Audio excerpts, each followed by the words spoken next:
It's amazing. Amazing, incredible, pick your word. For the third time today, it's reminiscent of those pictures we've all seen too much on television before, when a building was deliberately destroyed by well-placed dynamite to knock it down. We have the owner of the World Trade Center complex admitting on tape that he ordered the building demolished on the afternoon of 9/11. I said, you know, we've had such terrible loss of life. Maybe the smartest thing to do is pull it. And they made that decision to pull, and then we watched the building collapse.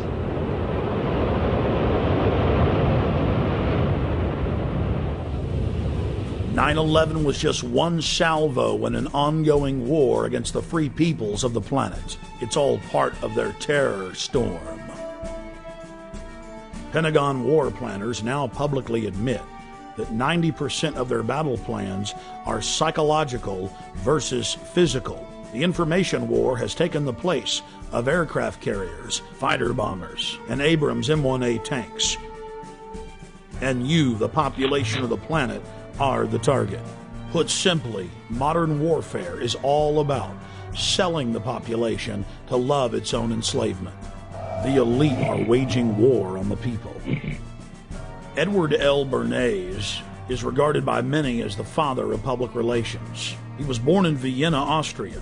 Bernays was the nephew of Sigmund Freud.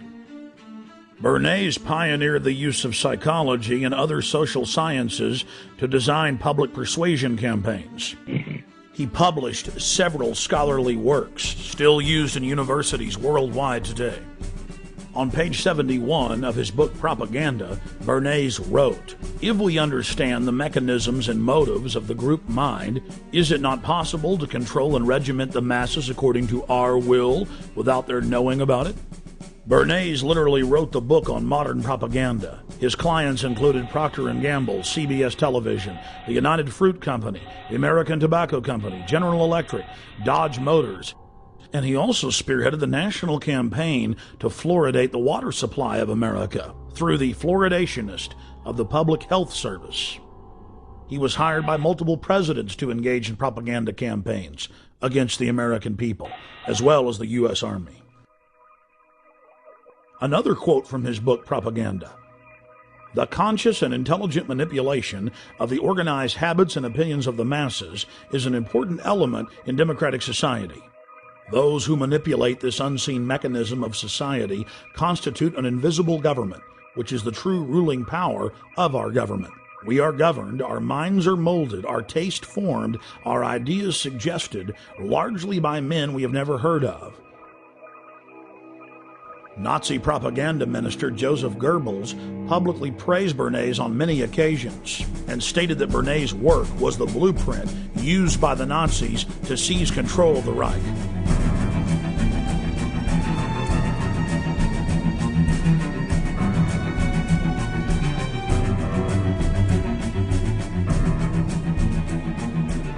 Edward Bernays advanced the science of propaganda light years.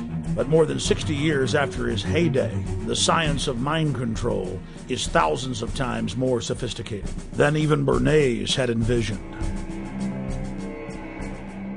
Since the dawn of man, bullies have attempted to dominate and control the tribe. Human history has been one long struggle of the independent free human against organized crime syndicates attempting to enslave him. Brute force has been replaced with intimidation and propaganda. We are manipulated into enslaving ourselves.